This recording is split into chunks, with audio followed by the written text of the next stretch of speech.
Joining us now to break this down on late notice, Curtis W. Ellis, Senior Advisor with America First Policies and America First Policies Action. Johnny on the spot. Curtis, great to have you. Hey, it's great to be here. I'm sitting here in the Fox Green Room where I just finished talking with Stuart Varney about this very same topic. Good. I'm glad Tell I can us. join you. You called Tell me us. just Thank the right you. time as I was coming out of the TV studio. As Ann says, and you know her well, timing is everything in life. So good That's timing right. here. Now, look, I just had Whitman on, and Whitman's like, "Hey, best thing the president ever did because the Chinese have been ripping us off for 50 years, and finally somebody's standing up to him." And he's like, That's right. I don't really care." And he's like, stop telling me about consumer prices up. He said there's zero inflation, and the Chinese are subsidizing it anyway. What say you? Exactly. Yeah. Everybody's got to remember there will be no inflation. There will be no consumer price hikes. Chinese are going to eat these tariffs. They're going to eat it at their end. Xi Jinping is going to get on the phone with all the factory sales managers and say, you better absorb the cost of these tariffs or I've got a nice prison camp waiting for you. Because the fact of the matter is, 5 of the top 10 China exports to the U.S., the things that China exports to the U.S., half of them are available from Mexico. It's called good old-fashioned competition. When you have competition, you have lower prices. They get into a price war. China's getting into a price war with the rest of the world. They're saying, hey, we can sell that stuff to the United States too, and we'll sell it for less. So there's not going to be any, but we're really getting lost in the details here. Fact of the matter is, China is trying to crush our economy, and they're trying to rip off all of our technology and supplant us. Are we just going to take it sitting down? President Trump says no. And you really set it up well there, John. They got the message, the president got the message from Bob Lighthizer that, look, the Chinese are they're just fiddling around and they're trying to wait you out. They feel they'll get a better deal from a Democrat in 2020 if a Democrat gets elected. And you know what's been overlooked in this, John? While Bob Lighthizer is in Shanghai negotiating with the Chinese to get them to stop cheating, stop stealing, stop ripping them off, where were the Democrats? The Democrats were on stage in Detroit. And while President Trump has his envoy in China negotiating with the adversary, the Democrats are on stage saying, we'll give you a better deal, Mr. Adversary. Kamala Harris was talking about the tariffs, saying she'll get rid of them. She talked about Trump's tariffs are a tax on American families, Trump's trade tax. And she was sending a signal to the Chinese Communist Party Politburo saying, if I'm elected, these tariffs go away. I mean, my gosh, you talk about interfering in foreign policy. You talk about not standing with America when we are going toe-to-toe with a determined economic adversary. You have the Democrats, and one of the leading Democrats, Kamala Harris, who, if she doesn't get the presidential nominee, mark my words, she will be Joe Biden's vice president. And she is on stage sending a signal to the U.S. Chamber of Commerce and the gangster banksters and the Chinese Communist Politburo saying, I will get rid of the tariffs on day one when I'm in the White House. It's unbelievable.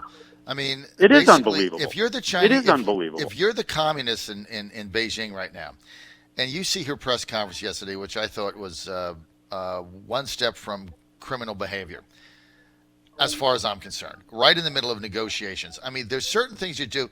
I mean, you didn't see Joe Biden, as much as Biden's been in bed with the Chinese. You know, Biden didn't run out there and do a press conference. He knows better, right? She does a press conference, and here's her message. Don't negotiate with the U.S. Don't do crap. Don't do anything that Trump wants. Keep cheating. Keep stalling, because if he loses, I'm going to get in, and I'm going to go back to the old way and give you everything you want. So they're like, okay, we'll just wait it out. Worst case is, it's another 18 months, right? That's their worst case. That's the message that she sent. wait it out. And Yep. the president's message is, you've been cheating and stealing and conniving and ripping us off for 50 years, and now we're done with it. We're done, period. You don't want to negotiate in good faith? Fine. Here's another 10%, and maybe in a month it'll go up to 25%, and I'll just keep getting the money, and you'll keep subsidizing it, and your economy's tanking anyway. Good luck. I'm playing a hand I can't lose. And he's being undermined by the Democrats like Kamala Harris that are sending a message to the Chinese to just wait the whole thing out. I mean, and you also give now the Chinese an incentive to not subsidize so that consumer prices are raised, so that the Democrats can hammer Republicans with that in certain districts in Iowa in the next campaign. So you're handing them a way to manipulate the election. Exactly. Which is Miles Kwok, this exiled Chinese billionaire. He had to flee the mainland because of the repression there.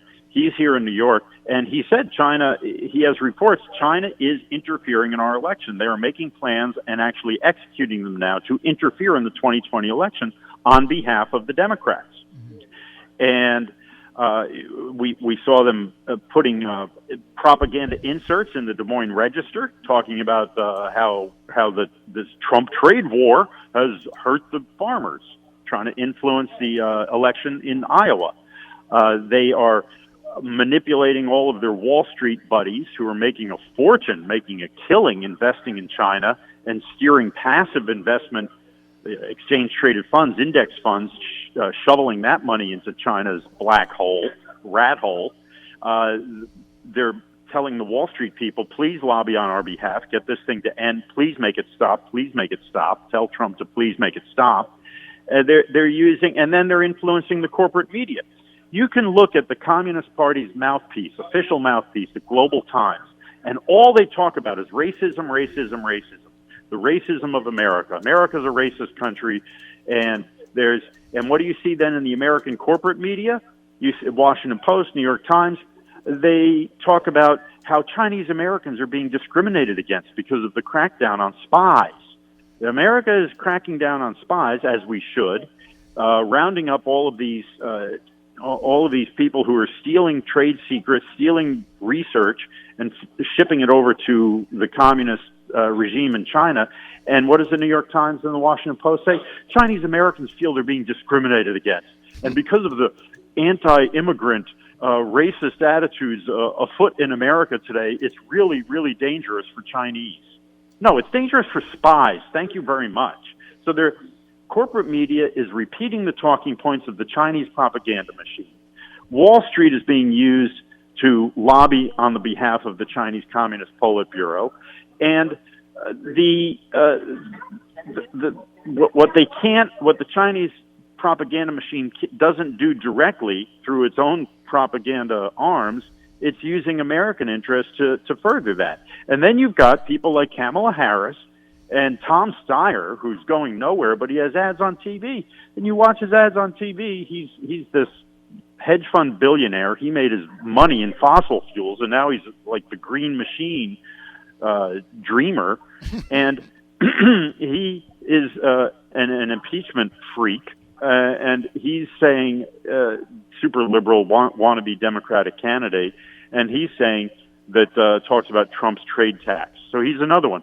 He kind of wins 2 out of 3. He's a liberal Democrat. He's an ex-Wall Street guy, and so he, of course, wants to get rid of the tariffs too, because it's good for his pocketbook and it's good for his ridiculous talking points. So you've got the Democratic Party, major segments of it, being actively colluding and appeasing the communist regime in China. It's really unbelievable. If you know, this goes back, reminds me of, I remember in the 1968 election, and then again in 1980, the Democrats kept raising these conspiracy theories in 68 that Richard Nixon, who was then running against Hubert Humphrey, that Nixon's people, and this is actually documented, you see it in the 1977 Pike Commission report about intelligence malfeasance, hinky actions by our intelligence agencies back then. There was concern that Nixon was using go-betweens to send a message to South Vietnam to not make a deal to end the war. There was, at that time, the Vietnam War was in full throttle, and the Paris peace talks were going on, and it looked like there would be an agreement to end the war in 1968. And Nixon was being accused, not publicly at the time, but the concern in the back channels, and they asked J. Edgar Hoover to place wiretaps on people around Nixon in the campaign, because they thought that he was sending signals to the South Vietnamese to not make a deal, because he knew that if peace broke out, it would be bad for his election prospects. That's right. Well, now we have the Democrats doing the same thing, sending an open signal to China, don't make a deal with Trump. I mean, look, and it happens in both parties, right? The Nixon example with Vietnam is a great well, we have example. there's no evidence that it actually happened, but this is what the Democrats accused Nixon of trying to do. Right. Well, they accused him, and there's no direct evidence, but there's a lot of different people who confirm that, and we don't have direct evidence. But I kind of tend to believe that if you know Richard Nixon, that certainly wouldn't be out of his personality. But, you know, the Democrats were screaming bloody murder back then, rightly so, because he was influencing policy negotiations because, you know, had a peace been negotiated under Johnson, Humphrey's going to win that election. No doubt about it. So he stalls that. And meantime, you know, you could say there's blood on your hands. Obviously, that's the next logical conclusion of that. But here you've got the Democrats now basically conspiring with the Chinese. And you know that grand irony, Curtis Ellis, of this, the grand irony is that for 3 years, the Democrats ran around yelling about Russian collusion and Trump, and they influenced the campaign, right? And of course, there was no collusion. There was nothing. It was all a hoax and a lie. The real collusion is the Democrats with the Chinese Communist government, who are influencing the next election by their behavior right now. And of course, the legacy fake news lying media in Washington, D.C. you'll never hear a peep out of any of them. No. Right? In fact, they'll commend Harris for standing up to the president, which basically all she's doing is giving comfort and aiding and abetting the Chinese Communist Party in trying to wait this out. Because if you're there with the China, if you're Xi Jinping, president, dictator now, you're saying to yourself, I'm not going to do crap. I'm just going to wait this thing out. And by the way, what can I do to ensure that this guy doesn't win again? You know, how can I help? Right? Well, I have to give credit. Absolutely, I have to give credit to Chuck Schumer. He came out and he said, "Hang tough, President Trump. You're doing the right thing. Stay tough on China." Schumer is representing the state of New York. Upstate New York has been destroyed by China's economic aggression. So I got to give him credit. Got to give credit where credit's due. Kamala Harris will say anything and do anything to get elected, and the major media is just disgusting the way they're covering for her.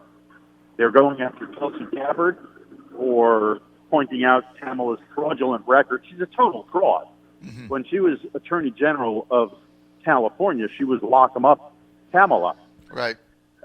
And now she's pretending to be the great tribune of the mass incarcerated of America. It's and pretty she was the one mass incarcerating them. It is pretty stupid. It's widely documented. There is absolutely no dispute of Kamala's record as Attorney General. Absolutely. Was, I mean, what she did is what she did. The liberals did not like her. She was not a liberal. She was anyway.